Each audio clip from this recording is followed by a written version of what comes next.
Hello students, today we will read SST Part 1 Civics Chapter 2 Our Constitution. आज हम नागरिक शास्त्र में अध्याय 2 हमारा संविधान पढ़ने वाले हैं. Listen carefully. This chapter is most important. In history you will study that how Indians were collaborated for independence against British government, and the movement was known by the name of struggle for independence. People from different backgrounds of India joined together for the struggle of independence. They went to prison together and they protested against the Britishers differently. One of the most important examples of this struggle for independence is the incidents of Jallianwala Bagh.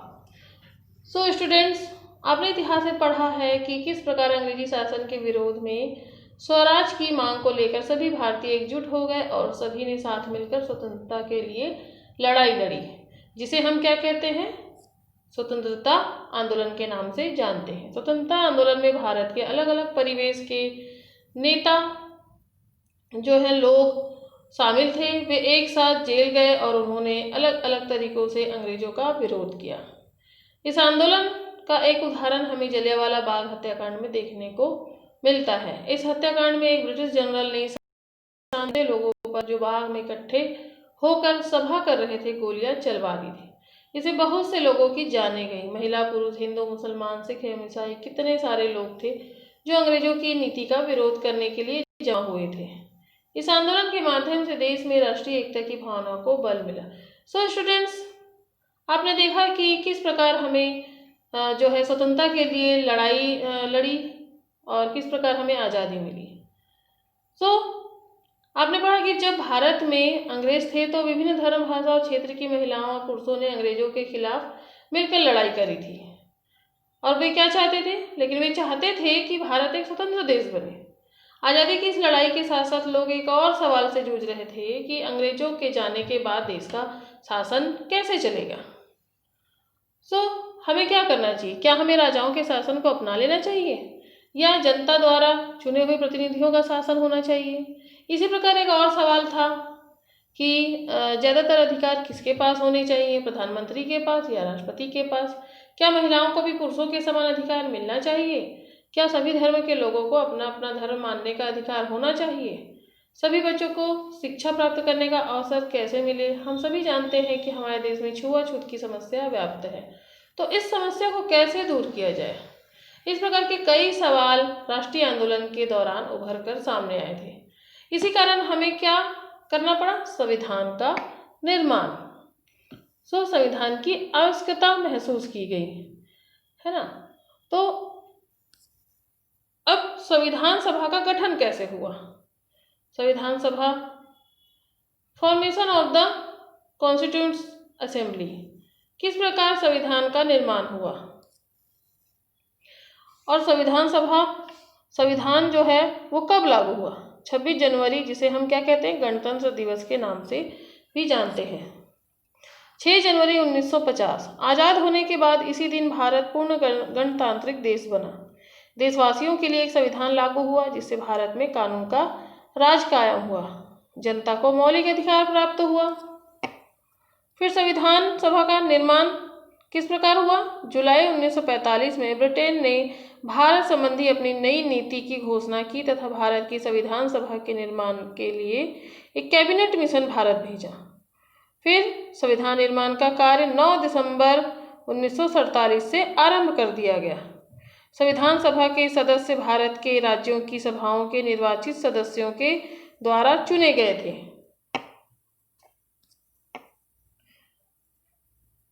सभा का गठन कैसे हुआ? लोकतांत्रिक देशों में शासन के मौलिक कानूनों का निर्माण वहां के नागरिकों की एक विशिष्ट प्रतिनिधि सभा द्वारा किया जाता है, जिसे संविधान सभा कहा जाता है. संविधान सभा के कुछ मुख्य तथ्य हैं, जैसे संविधान सभा का गठन कैबिनेट मिशन की जो सिफारिश पर किया गया था. संविधान सभा की पहली बैठक 9 दिसंबर 1946 को नई दिल्ली के कॉन्स्टिट्यूशन हॉल में हुई थी. श्री सच्चिदानंद सिन्हा संविधान सभा के अस्थायी अध्यक्ष निर्वाचित किए गए थे. फिर संविधान सभा के कुछ मुख्य तथ्य, जैसे डॉक्टर राजेंद्र प्रसाद बाद में संविधान सभा के स्थायी अध्यक्ष बने और 13 दिसंबर 1946 को पंडित जवाहरलाल नेहरू ने भारतवर्ष को एक स्वतंत्र संप्रभु तंत्र घोषित किया। संविधान सभा के कुछ मुख्य तथ्य, जैसे संविधान सभा में स्वतंत्र भारत के लिए संविधान का मसौदा तैयार करने के लिए ऐतिहासिक कार्य में लगभग 3 साल लगे। 2 साल 11 महीने और 18 दिन लग गए। जो संविधान को तैयार होने में कितने समय लगे? 2 साल 11 महीने और 18 दिन। भारतीय संविधान सभा ने कुल 11 सत्र आयोजित किए, जिनकी कुल अवधि कितनी थी? 165 दिन थी। भारतीय संविधान में, जैसे भारत का संविधान सर्वोच्च विधान है, जो संविधान सभा द्वारा 26 नवंबर 1949 को पारित हुआ था तथा 26 जनवरी 1950 से प्रभावी हुआ। 26 जनवरी 1949 को पारित हुआ, लेकिन लागू कब हुआ? 26 जनवरी 1950 से। 26 जनवरी का दिन भारत के संविधान दिवस के रूप में घोषित किया गया। 26 जनवरी का दिन भारत में गणतंत्र दिवस के रूप में, रिपब्लिक डे के रूप में मनाया जाता है। भारत का संविधान विश्व के किसी भी गणतांत्रिक देश का सबसे लंबा लिखित संविधान है। हमारा जो भारत देश का जो संविधान है वो सबसे बड़ा और लिखित संविधान है। इसकी तिथि का उल्लेख कैसे हुआ, मतलब कौन सी तिथि को ये हुआ था? संविधान सभा के 11वें सत्र के अंतिम दिन 26 नवंबर 1950 को भारत का संविधान अपनाया गया था। 26 नवंबर 1949 ईस्वी को एतद द्वारा इस संविधान को अंगीकृत किया गया, अधिनियमित और आत्मार्पित किया गया। 24 जनवरी 1950 को माननीय सदस्यों ने संविधान पर अपने हस्ताक्षर संलग्न, जैसे पंडित जवाहरलाल नेहरू, राजेंद्र प्रसाद, सरदार वल्लभ भाई पटेल, ऐसे लोग। भारत का संविधान 26 जनवरी 1950 से प्रभावी हुआ था। अब 6 जनवरी जनवरी को संविधान से शुरू होने का कारण क्या था? 26 जनवरी को संविधान के शुरू होने का सबसे बड़ा कारण क्या था? साल 1930 में इसी दिन पूर्ण स्वराज मनाया गया था, जिसका संकल्प दिसंबर 1929 में भारतीय राष्ट्रीय कांग्रेस ने लाहौर सत्र के दौरान लिया गया था। संविधान की कॉन्स्टिट्यूशन की मुख्य विशेषता क्या है? भारतीय संविधान एकता और राष्ट्रवाद के आदर्शों के सम्मेलन को बढ़ावा देता है। दूसरा, एकल संविधान सिर्फ भारत की संसद को संविधान में बदलाव करने की शक्ति देता है। हमारा जो भारत का संविधान है वो लचीला संविधान है। यह संसद को नए राज्य के गठन या मौजूदा राज्य को खत्म करने या उसकी सीमा में बदलाव करने की भी शक्ति प्रदान करता है। भारत के संविधान को इस देश की ऐतिहासिक, सामाजिक, धार्मिक और राजनीतिक परिस्थितियों को ध्यान में रखकर बनाया गया है। अब हम देखते हैं भारतीय संविधान की प्रस्तावना। Preamble of Indian Constitution.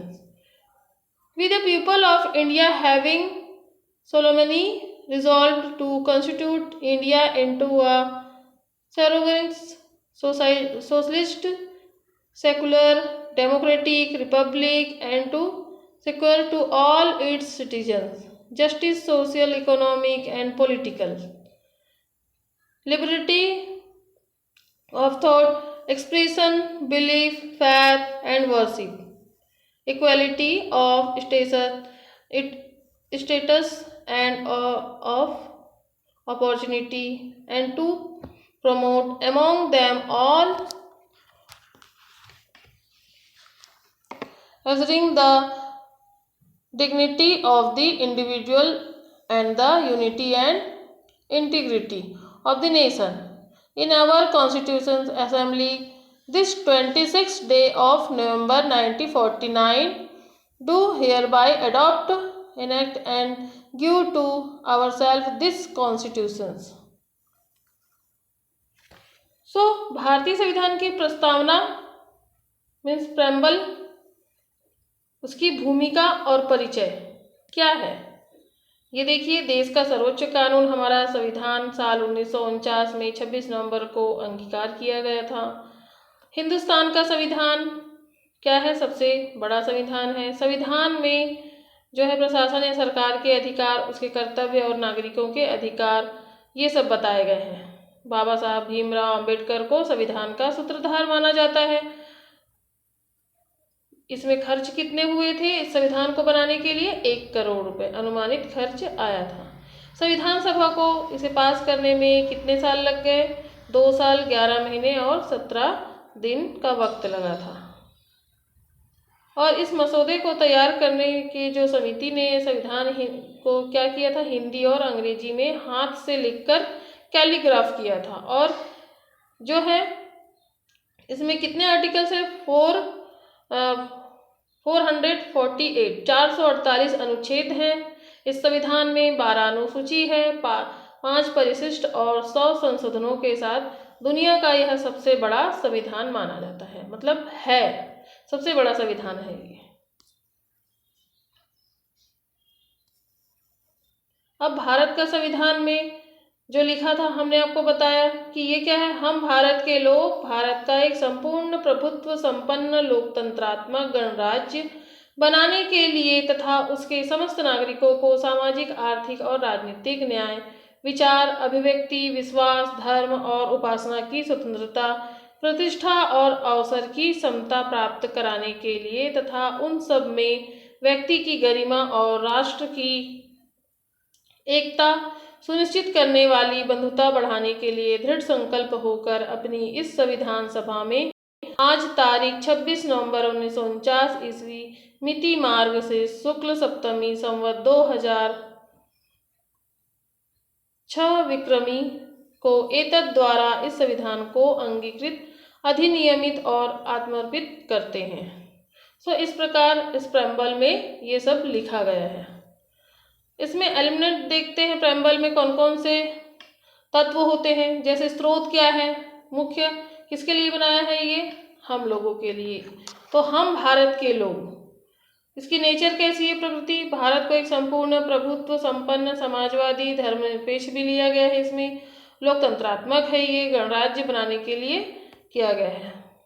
फिर उद्देश्य, इसका एम क्या है?